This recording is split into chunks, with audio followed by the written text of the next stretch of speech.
Okay, well, good morning, good afternoon, everyone, and welcome to today's Exploring by the Seat of Your Pants event. My name is Joe Grabowski, and I'll be your host for today. This is one of our favorite months every year. For the last 10 years of Exploring by the Seat of Your Pants, we have been using February as a chance to celebrate amazing women in science, exploration, adventure, and conservation all month long. And today is, well, the reason why we do that. Today, February 11th, is the International Day of Women and Girls in Science. So that's kind of our inspiration for our month of events. If you head to exploringbytheseat.com, you can find a ton of live events coming up this month. I think by the time the month ends, there'll be over 40 live classroom lessons. And of course, you can always catch those recordings afterwards. Today, we are teaming up with the World Wildlife Fund, both in Canada and the United States, to showcase some of their amazing scientists, researchers, conservationists who are doing incredible work in a variety of fields, ranging from mangroves and artificial intelligence to monitoring nature from space to map making. So there's really something for everyone today. We've been going all day long, and we still have two more live events coming your way. So the event we have coming up right now, we're going to take a little deep dive into backyard biodiversity. So we have Elizabeth Blokker joining us, and she is most at home in the woods. So she uses her background in engineering and outdoor survival. And through that, she's taken a real keen interest in how to make urban spaces more integrated for the natural world to benefit us and, of course, the non-human residents around us. So this is really important in her current role at WWF-Canada, where she supports a lot of programs that educate and encourage people to act for nature by implementing conservation projects where they go to school, where they work, where they play, where they live. So I'm going to grab Elizabeth right now. She's backstage. Here we go. Hey, Elizabeth, how are you? Hi, Joe. I'm doing well. How are you? Great. Well, Elizabeth, it's great to have you joining us today. We've got classrooms hanging out backstage in camera spots. We have classrooms tuning in via YouTube. They're going to send us some questions via the chat bar. If you are tuning in on YouTube, don't be shy to say hey and send a message in the chat. And then, of course, put your questions there throughout the event. Elizabeth, you are going to take us into the fun world you do, take us into the backyard. So why don't we let you take over for a little bit, and then we'll have a Kahoot quiz with the classrooms afterwards. Sounds great. All right, I'm going to share my screen. And then we will get started. Just want to confirm that you can see my screen. We got it there. Looks good. Awesome. All right, well, let's get started.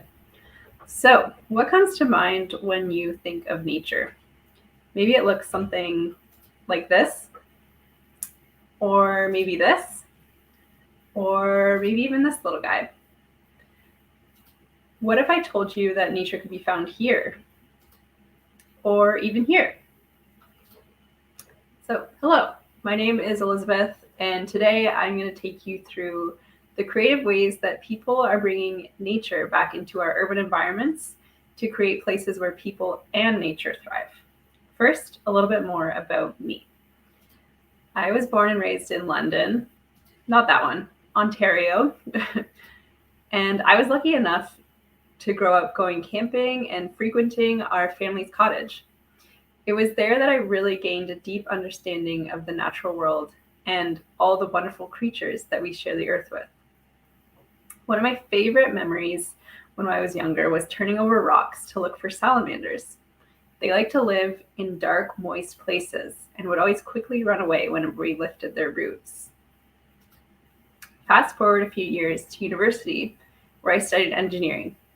It was there I developed a passion for addressing climate change, initially wanting to work on renewable energy projects. After graduating, I rediscovered my love of the outdoors and remembered that my true love is the animals that we share this earth with. This led me to do an internship with WWF-Canada, where I studied the biodiversity of insects in restored habitats around Montreal, Quebec. Now in my role with WWF-Canada, I help to manage several different projects that are all aimed at empowering people to restore habitats where they live, work, and play. One of these programs is called the Go Wild Grants, which empowers students, just like you, to act for nature at your school. But more about this later in the presentation. First, let's talk about all the wonderful things that nature does for us. As you've probably learned in school, nature is categorized into several different ecosystems, from a forest to the ocean to the Arctic. These are all complex systems with many different factors at play. Can we think of something else that is a complex system with several different factors at play? That's right, a city. Cities have a lot going on, a lot of people, a lot of cars, houses, buses, and noise. It may seem like there's no space for nature. However, as you can see, even in this photo, there are some trees and greenery in the image. Nature is a critical part of a well-functioning city. Nature provides something called ecosystem services. These are things that nature provides to us without us even asking for it for free. For example, what is something that you did on your way to school this morning? You were probably breathing. Well, that fresh air is thanks to trees. Trees suck up carbon dioxide that we breathe out and pump out oxygen that we breathe in. Another example, maybe some of us are feeling a bit sleepy after lunch. Well, we can thank pollinators such as bees for all that delicious food. Pollinators such as bees move pollen between flowers. This is critical for the food that we eat every single day. There are a bunch of other things that nature also provides to us that we are only now realizing how valuable they are. For example, wetlands help to suck up water, which reduce the risks of flooding in urban areas. Trees provide shade, which reduces how hot our buildings get in summer and reduces something called the urban heat island effect. This is a phenomenon where cities are much warmer than the surrounding rural areas because of all the concrete that absorbs and re-radiates heat. There are also mental health benefits that are so hard to quantify that nature provides, such as lowering stress, improving your mood, and improving your attention span.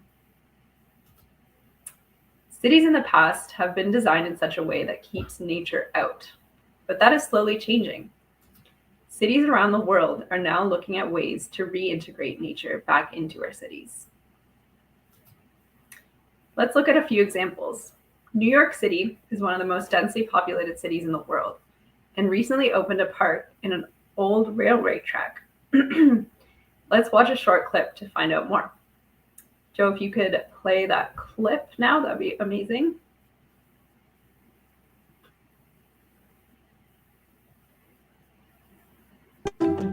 For as long as humans have been building cities, we've been in a battle with nature.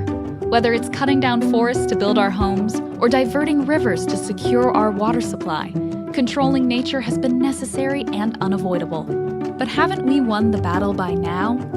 Our cities contain architectural wonders, but they've also become concrete jungles. We have been encroaching on nature for far too long. Maybe it's time we let nature encroach on us. I'm Louisa Whitmore. Come with me to discover the nature of design.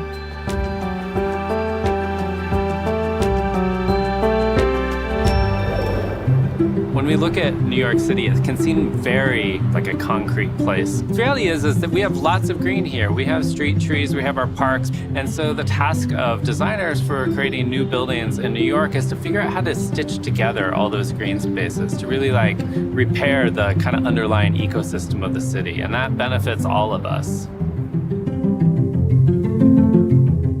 When I was a kid, it seemed to me that New York City was the center of the universe. And as I got older, I realized that though that may not be true, it is home to some of the most innovative architecture in the world. And now, I'm here to see one of the new frontiers of that innovation, the creation of green space in one of the densest urban environments on the planet.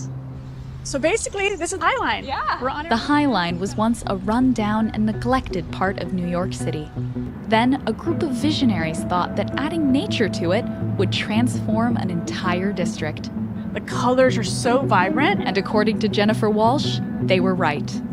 So the High Line is really an old railroad track that it was decommissioned years and years ago. So it sat empty and abandoned for so long. But a group of people came together to save the High Line and make it into a park. And I'm so glad they did. And so many tourists now come here. And this is really a focal point for so many people to experience the High Line because it is so unique and so beautiful. It's really incredible that the city is encouraging people to get out there and come up here like that. I know, isn't it great? It's just so nice because, I mean, look at these beautiful flowers we have all around us. Sitting on top of a railroad track. You don't even know it's down there, but you can kind of see it. And again, that quieting of that noise is there. So this was just so wild. There's so much beautiful nature. Look at the bees all around us. And then juxtaposition of this incredible, crazy new architecture right here. But then right next to it, you have like the older architecture. And it's just all around us. There's always something to look at because it's so unique. I gotta admit, I'm kind of surprised by how much green I'm seeing not on the High Line. There's lots of little examples of, rooftop trees, and I mean, even these kind of fake bushes here. Yeah, but it's a lot. Yeah. You're absolutely right. There's so much more greenery than we actually sometimes think when we think about New York City. But when you do look around the skyline, you see these apartment buildings putting up a lot more greenery. You see a lot more trees and green. If you know what to look for, you'll find patterns of biophilic design even in the middle of dense urban environments like New York. On top of the obvious visual connection, the High Line also triggers our other senses. Well, I'd love to hear more about biophilic design. The specifics of it I think are really interesting, especially beyond, just seeing green. Are there ways that the High Line and other biophilic pieces of biophilic design can use the other senses? Absolutely. I'm so glad you brought that up because, it's just all of our senses matter. So even thinking about what are we smelling? Because in a city like New York, there's a lot to smell that isn't pleasant. So how do we then counterbalance that with the beautiful things that our nature offer to us? So it's really important to think about our senses and what are we smelling? What are we hearing? What are we seeing? And don't forget to touch things and be careful of the bees. But it's important that we touch things and gently. This took years and years to create and build this space. And now we get to check it out and be here, and it's really stunning. And you can almost hear the crickets again, right? Sometimes I find people even get quieter themselves when they go into these groves. I'm definitely feeling more relaxed. I know, right? Yeah. It is so As we relaxing. begin to understand how critical it is to integrate nature into our daily lives, our precious city parks and little pockets of nature have become lifelines for our well-being. There's a beauty to it that people don't even realize are drawn to it. So the more green we have, I'm just so thankful to see the city's turning more green. So even if you're not looking for it, they're kind of like these little spots where you can just find some respite in a very busy city. There's now Little Island on the west side of the Waterstone. It's in the Hudson River. We have Central Park, which of course is always booming. Have you been here before? I've been to New York before, but I've never been in Central Park. So what are your thoughts? Oh, it's so beautiful. Yeah. Yeah, I'm sad we can't spend more time here. While they might not have known the term, Frederick Law Olmsted and Calvert Vaux knew the importance of biophilic design when they built Central Park. So it's really interesting when we look back at the history of Central Park. So Olmsted and Vaux really built this park with a vision in mind of what it could become. I mean, there was really not a lot here. So their vision is what we get to live in now. So I think about how lucky we are. We now get to live in their dream, which is what I love to share with people. It's true, like thinking about Olmsted and Vaux, creating this with an idea of what it could become someday, and we are now living in that dream. That's amazing. It's beautiful. So we're right now on Poets Walk, also known as the Mall. And what's really interesting about this is the only straight line in all of Central Park. Wow. In all the acres of Central Park, this is the only straight line, and it's very short. And what's really interesting, when you look up at these trees, it looks like a cathedral, doesn't it? Yeah. So Olmsted and Vaux did that. The arch. It's the arch, exactly. Yeah. So you feel like you're walking down this majestic, beautiful space. And of course, we got the horses right in front of us too, which is very iconic. By building Central Park, Olmsted and Vaux provided New Yorkers with easy access to many of the patterns of biophilic design. If you think about how important green space is, just as important as blue space. So we think about that visual of water because, again, we evolved outdoors. Wow. I've never heard the phrase blue space before. That's really cool. So again, we are in this heart of like the busiest city in the world. Yet if we take the moment just to look and listen to the sounds of that fountain, it's very calming. Sometimes it's not even about innovation in our public spaces. More and more architects and designers are finding ways to bring nature to private spaces as well. Jared Gilbert and I went to look at what he calls a green sanctuary in the city. I think one project I'm really proud of is projects in my neighborhood. I walk by every day. I live in downtown Brooklyn, and there's a project there called City Point. And the project does a lot of interesting things. It's in like a really dense urban environment. It's really a place that's vibrant with life. But what a lot of people might not know is also infused with nature and the patterns found in nature. As you enter the lobby, you're really entering this sort of sanctuary where the light is filtered, and there's a screen pattern on the doors that sort of filter the light. Really, a connection to daylight's a really powerful biophilic pattern. You know, when we connect with daylight, we get this surge of positive hormones that make us feel good. But also, these curtains close, and what's really great about that is that they help to filter the light, and so you get this sort of sense of being under a forest canopy or something like that. There's a beetle. There's bees as well. So you really have this kind of connection to natural materials and these natural patterns that is really designed to be an escape. The design team did a lot of really interesting takes on natural patterns, like these stools, you know, are reminiscent of like a cut log. But the thing about touching wood is like we have this like natural affinity for touching wood. We want to feel the texture and the warmth. So is the goal for the residents of the apartment building to just come in and walk straight up and touch the wall? Probably the maintenance team doesn't want everyone to touch the wall, but it is kind of a natural thing, you know. It's something we do almost subconsciously because we just really want to have that connection with nature. And then on an upper floor, the residents can go out onto this beautiful garden terrace. Wow, it's beautiful up here. It really creates this sort of a backyard for the building, a green sanctuary, and a place that's very dense and very urban. People who come to live in New York City come to live in a city. First off, is connection to nature. So this grass and these plants is a real sense of connection to nature. Also, you know, coming to a terrace like this, it's protected enough that it's not particularly windy, but we still get that breeze. And so you really get a sense of the thermal dynamics of being outdoors. There's a lawn, there's beautiful landscaping. There's also beds where residents can plant vegetables. And it looks like people are growing peppers. The reality is it benefits the whole city. All right. Yeah, we're talking about prospect. Talk about prospect. Thank you.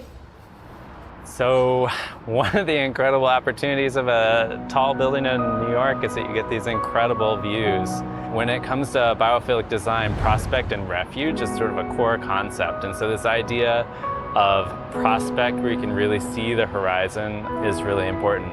You know, humans are future-telling animals. We really want to understand what's coming. So when we walk to the edge of a terrace and you get that rush like you're standing on the edge of a canyon, that's actually a positive, that sense of risk and peril is a positive physiological response because our bodies really want to understand where our boundaries of safety are. Definitely a lot of prospect here. And also, awe, I'd say. I can't believe we're on the 43rd floor and I still have to crane my head to look up at it. You know, it's feeling your place in nature, basically. You're feeling. Awesome. Thanks so much for playing the video. I'll just switch back to my presentation quickly. So, looking back at the High Line, what are some of the things that, what are some of the benefits that we saw of integrating nature into the city? We saw lots of people walking and exercising. We saw lots of greenery, cleaner air and shade. And we saw bees and we heard crickets, all creating valuable habitat for wildlife in a very dense urban environment.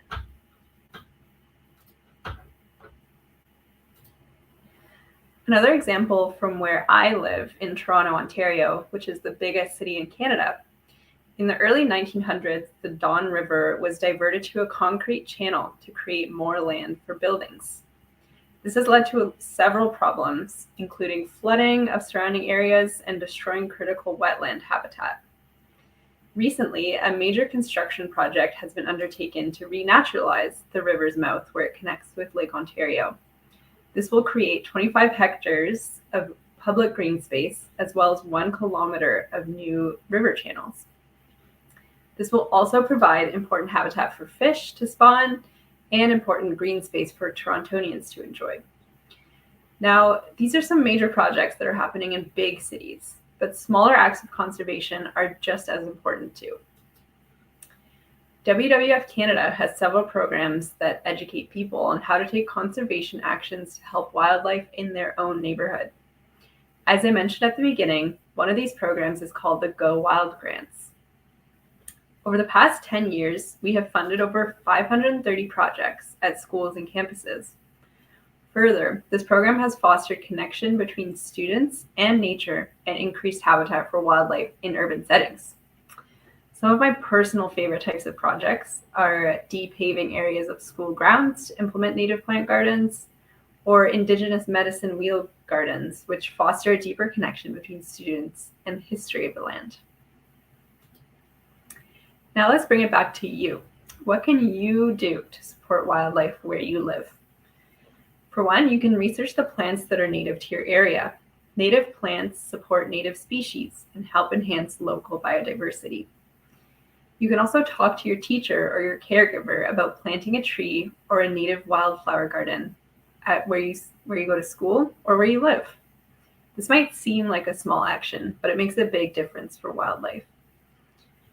Additionally, if you live in Canada, you can sign up for the Living Planet at School program from WWF-Canada at schools.wwf.ca. We provide resources on planning a wildlife garden so you can get started today, even in the winter. You can also apply for a Go Wild grant in September to receive funding to enhance habitat at your school. Now, this program only runs in Canada, but I have heard rumors that WWF US is exploring a similar program, so stay tuned. My hope as we close out this presentation is that you realize that nature doesn't just exist out there. You are part of nature, and nature is part of you. The food you eat, the air you breathe, it all comes from nature. I hope you also realize that conservation work doesn't just happen out there either. You can help nature right where you live by coming together and planting trees at your school or creating a wildflower garden where you live. Every seed counts as we build healthier cities that benefit both humans and nature.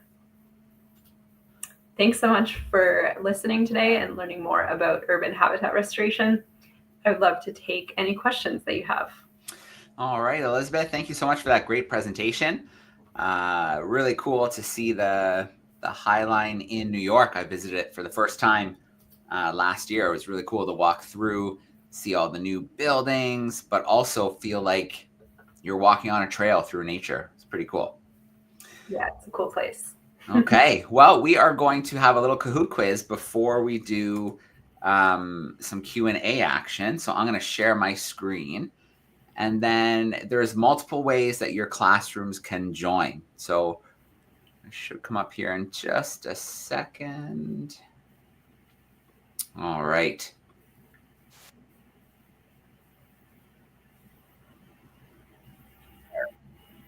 Okay, you want to go to IT, and then it's going to ask you for a PIN number. Today's PIN number is 1895921. So if you're in the classroom, maybe you have tablets, maybe you have Chromebooks, you could join at your seat. If not, maybe your teacher could pop this up at the front of the room. You could shout out your answers to him or her. If you are at home, you could scan that QR code on your phone or tablet. It'll bring you right in. If you can't join with technology, it's not a big deal. You can still play along and see how you do. So as we wait for some students, some classrooms to join us, I am going to grab a few questions. So if you're tuning in via YouTube, use the chat sidebar, put some questions in there for us. If you are a camera classroom, we'll bring you in after the Kahoot for a chance to ask some questions. So let's get started here. We've got some third graders in Hamilton, Ontario. And the first thing they would like to know, Xander, Elizabeth would like to know, what are some animals that do really well living in the city? What a great question, Xander. Thank you so much. So in Canada, I can speak to Canadian cities specifically, You might know about the raccoon, which is the unofficial mascot of Toronto. So lots of raccoons. They've adapted quite well to urban environments and always get into our compost bins despite the city's best efforts. Also around the world, you probably see pigeons. So they aren't native to Canada, but they do very well in a lot of urban environments. But beyond that, there's also animals that even right near where I live, there's a restored wetland. And I live in a pretty densely urbanized area, and there's lots of beavers there. So they have actually adapted their habits, and now they're nocturnal beavers. So they only come out at night when there's not people around. But yeah, they have adapted to the streams and waterways that we've affected. And yeah, they're also a good example of an animal that affects their environment to suit their needs. So those are a few. There's also foxes, and that's not even to mention all the insects that thrive in, well, maybe not thrive, but require habitat even in urban environments, and they really, really benefit from those wildflower gardens that you can plant even at your own school. So yeah, those are just a few. I could go on and on, but thanks so much for your question, Sander. Okay, I'm going to grab one more question before we start the Kahoot. Some 3rd and 4th graders in Vermont would like to know if you have a garden, how big it is. So I personally, where I live in an apartment building with unfortunately no balcony, so I don't currently have a garden. However, I'm lucky enough that my parents in London, Ontario, have a garden that I started with them, and it's a half native plant garden, half vegetable garden. So there's a lot of co-benefits to putting the two together. Because you have those native plants, it really attracts pollinators to the area, which is critical for the vegetable garden to thrive as well. So, and that one is probably about, 3 meters squared, and I'm not going to try and convert that to feet, so sorry about that, but That's okay, it's about 9 by 9. Okay, cool. Thank you. Okay, well, let's get into this Kahoot. I'm going to hit start. Reminder, there's some true and false multiple choice. The quicker you put in the right answer, the more points you're going to get. So here we go. Our first question is a multiple choice. In university, Elizabeth studied, see who remembers from the beginning. Was it biology? Was it law? Was it engineering? Or was it anthropology? So what did Elizabeth study in school? Biology, law, engineering, or anthropology? While we're playing as well, if more questions come to you, you can keep including them in the chat. And then when we wrap up, we will jump into those. All right. A little bit of a split between engineering and biology, but most went with engineering. Good stuff. Let's go to our leaderboard. The champion goat is holding down that top spot. Let's go to our next question. A little true and false action. Nature isn't an important part of cities. What do you think? Is that true, or is that false, that nature is not an important part of cities? Got a few more seconds to lock in your answer. We'll take another look at our leaderboard.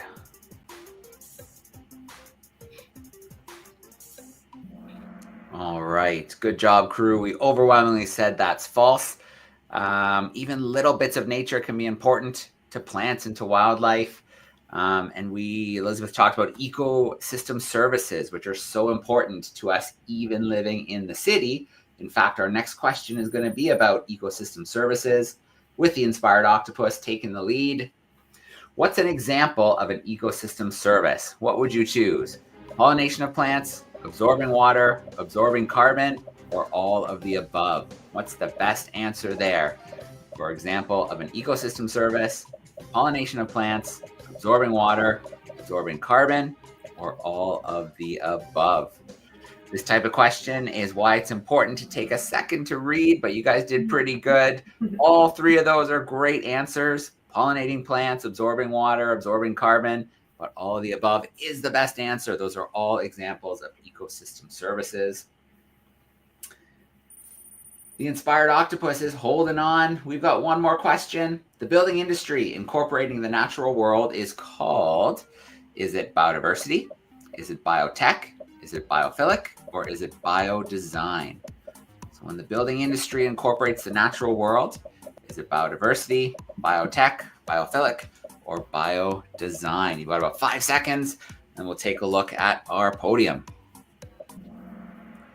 All right, here we go. In third place, we've got the swift sable. In second place, the champion goat. And holding down that top spot, all right, the inspired octopus holding on for the last few questions. And I went so quickly to our podium, I forgot that biophilic, that was the correct answer. And most students went with that, which was awesome. So we're going to come back from that Kahoot. Thanks to everybody who played along with us. And we are going to spend the rest of our time with some Q&A action.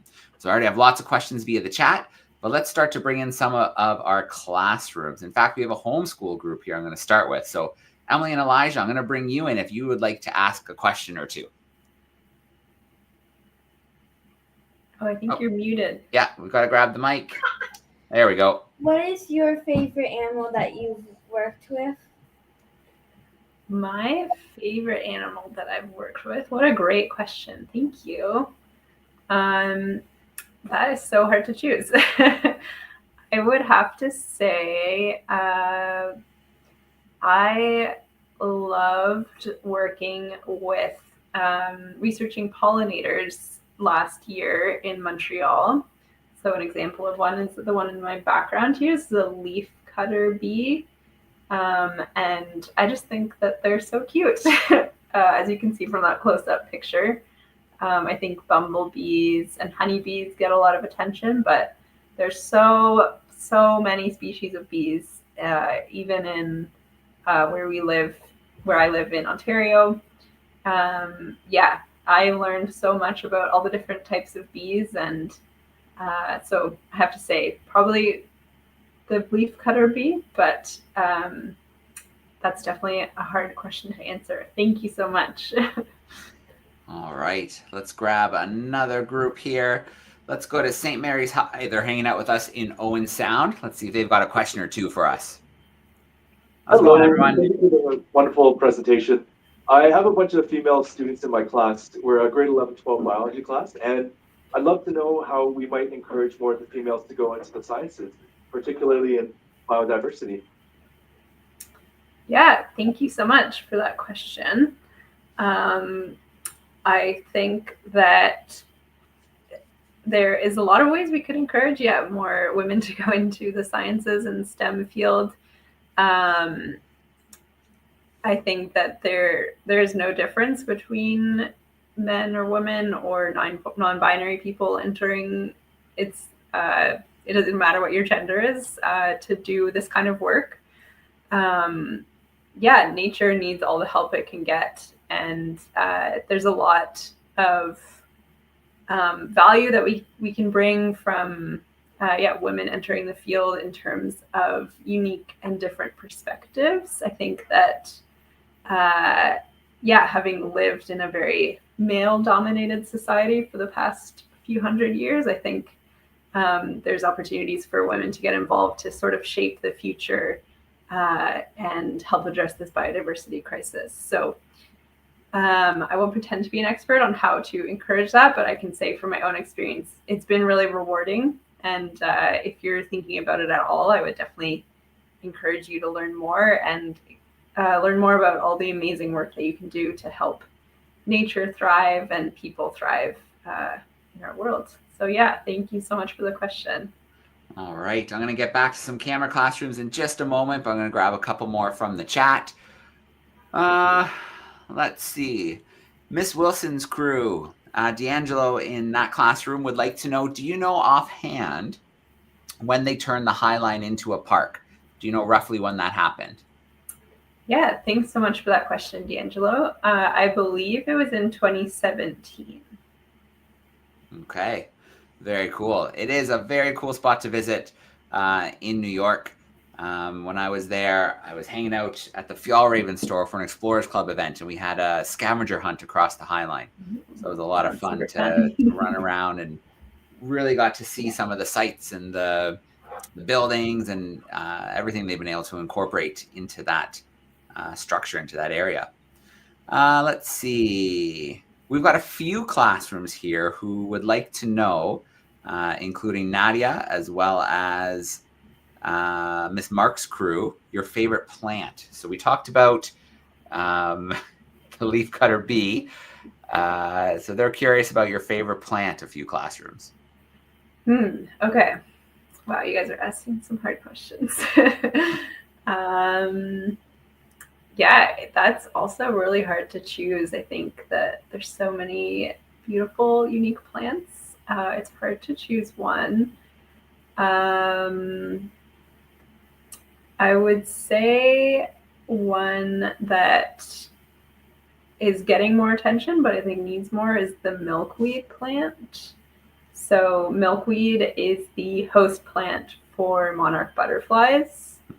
And I think it's a really interesting relationship that it has with monarch butterflies, because so the larvae from the monarch butterfly, the caterpillars, eat the leaves of the plant. And the sap in milkweed is actually toxic. So because they eat the toxic sap, the monarchs themselves are poisonous. So that's one way that they have alerted, or one way that they've evolved to not be eaten by birds. Their markings indicate to birds that, hey, I'm poisonous, don't eat me. So yeah, I think that's a really interesting relationship that has developed over many thousands of years. So yeah, I would say that's probably one of my favorite plants, is the milkweed. And we need a lot more of it to be planted, especially in this part of the world. So go milkweed. That's probably my favorite one. All right. We're going to grab another camera classroom here. We've got a group in New Jersey. I'm going to bring them in. Miss Beale's class, if you want to go ahead and unmute your mic, you've sent some great questions in the chat, but we can give you a chance to ask those questions live if you want.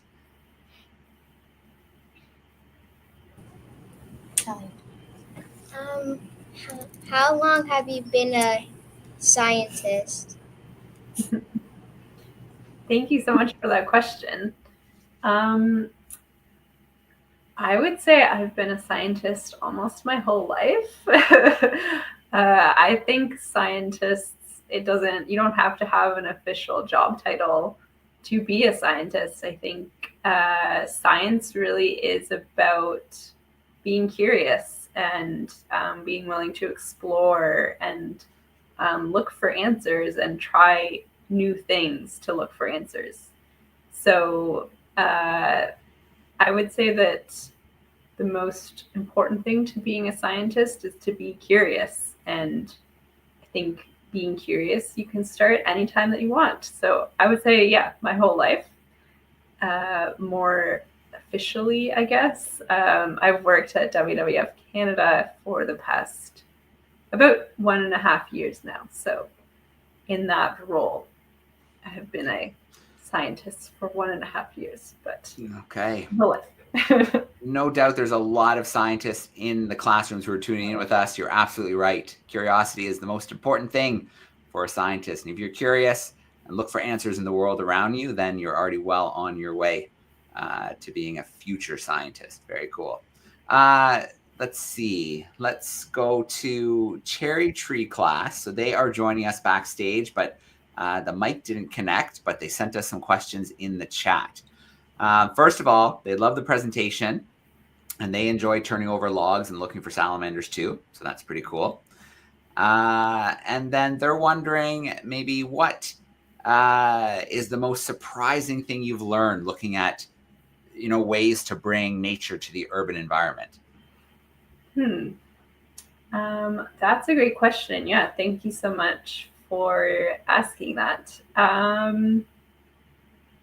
Most surprising thing I've learned. I think the most surprising thing I've learned is just how many, how nature really is everywhere. I know, like, when I was growing up, kind of thought of like, that's a road, that's a building, that's like a tree, and it's kind of all like separate. But I think realizing that it's all nature, it's all connected.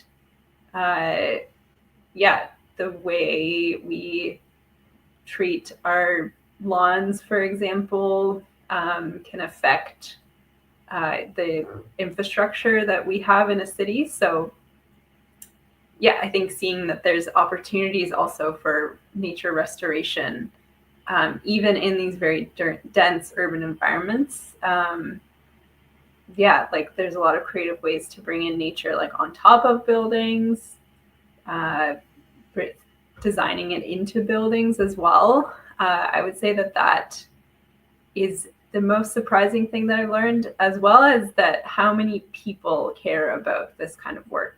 Even in really big cities like where I live in Toronto, there's so many people who really care about urban nature and want to help it thrive and survive. And all you have to do is find those people and connect with them, and you can make such a great impact when you connect with others who care about the same issue. So thank you so much for that question. I think that the lots of surprises and lots of great discoveries to be made.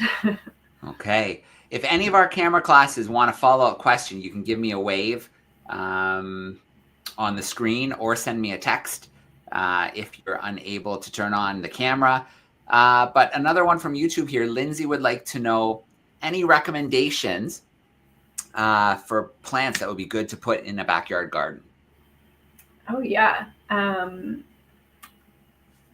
think what I would want to know from Lindsay is where they are located. But I can speak to where I live in Ontario. So we live in a very unique area called the Carolinian Zone of Canada, which is one of the most biodiverse areas of Canada. And there is a lot of native plants that you could put in your backyard garden. For example, there is black-eyed Susan, which is actually, I don't think this is black-eyed Susan, but it's in the Susan family behind me. So black-eyed Susan is a good one. Milkweed that I mentioned before, very important for monarchs, like I said. There is wild columbine, which attracts hummingbirds, which is adorable. And what else? Yeah, there's so many. I think one resource, if you do live in Canada, you can check out WWF-Canada has a resource called Regrow, and we talk about native plant species that are native to your area. What I was talking about, those are native to Ontario and some parts of Quebec. But for example, if you live on the West Coast, the native plants out there will be slightly different. There's a whole lot you can put in your garden, and you can also, with native plants, have a continuously blooming garden. So things that start in spring, some that will flower in summer and late fall, and then create a really beautiful winter landscape as well when the snow comes. So thank you so much for that question, Lindsay. I would encourage you to research native plants in your area because there's lots that you can put in your garden. Yeah, so Lindsay, her teacher put in the chat they're in Hamilton. So I think some of the advice that you gave there, particularly the milkweed, are good things that they could do. Setting up a nice little pollinator garden to help the bees, attract hummingbirds maybe, butterflies. Never a bad idea. No, it's not. All right, St. Mary's High, I see someone up at the camera. Hey, questions about UHI? Sorry, can you just repeat that? UHI. Question. Sorry, one more time. Okay, UHI. UHI? Yeah. I'm not familiar. Is that an acronym? Urban. Oh, urban heat island effect? Yeah. Oh, yeah, for sure. Sorry, you had a question about it? Yeah. I was like, just compare like Toronto to countryside environment. Yeah, so in terms of like the temperature difference, yeah, so the temperature can be as much as 10 degrees different.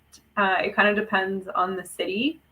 But for example, like right in downtown Toronto, of where it's all concrete on a really hot day, yeah, it could be as much as like 10 or 15 degrees hotter than in a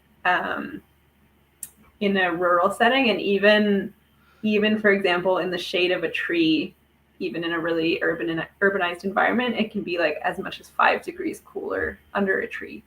So yeah, hopefully that answers your question. Yeah, all right. Thanks so much. Cool. Okay, I'm going to grab one more question, Elizabeth, and then we have to wrap up for today. Let's see. Our cherry tree class has sent in another question via the chat. So you talked about the High Line, but is there another biophilic project that you're really excited about or you thought was really unique? That's a great question.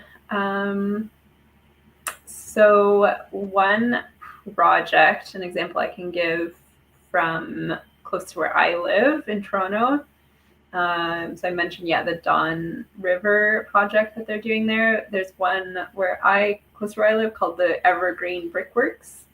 So that site used to be a brick quarry. So they mined clay, they created bricks, and they dug this like huge, just like quarry. So a huge pit in the earth to dig up that clay. And then, so that was operated for almost 100 years. They, would build a lot of houses around Toronto using the bricks. A lot of buildings at U of T, for example, used the bricks. But that building closed the factory closed close to 20 to 50 years ago. And there was a big project that was undertaken to fill in the quarry and create urban wetlands. So they created a series of pools that is fed by a creek that used to be flowing freely, but because of the design of the city, it had been diverted. But they created an outlet, it's called Mud Creek, where a series of engineered wetlands was created. And as water flows through the pools, it gets cleaner and cleaner as it's trapped by the plants and also fish and algae and other microorganisms that live in the water, so that it's cleaner as it feeds into the Don River, which eventually goes to Lake Ontario, which is where a lot of drinking water comes from in Ontario as well. So I think that's one example that I think is really exciting. So yeah, thanks so much for your question. All right. Well, we're at that time where we have to say a huge thank you to our classrooms. Thank you for joining us in camera spots. Thanks for being on YouTube. Shout out to the classrooms who are going to tune in to the recording later as well. Thanks for playing Kahoot with us. Your questions were awesome as always. Elizabeth, thank you so much for being with us and talking about something very important today, which is our backyard biodiversity. I think students would be surprised if they went outside how much different life they could find living in their backyard, whether it's in the soil, on plants, passing through, making use of trees and bird feeders and things like that. Our backyards can really be a treasure trove of biodiversity. Yeah, thanks so much, Joe, and thanks for everyone who tuned in today. All right, we have one more event coming up with Sam. We're going to talk about scientific inklings So hopefully we see you in about 10 minutes or so when we go live. But for now, Elizabeth, thank you so much. We're going to say goodbye. Thanks, Elizabeth. Bye.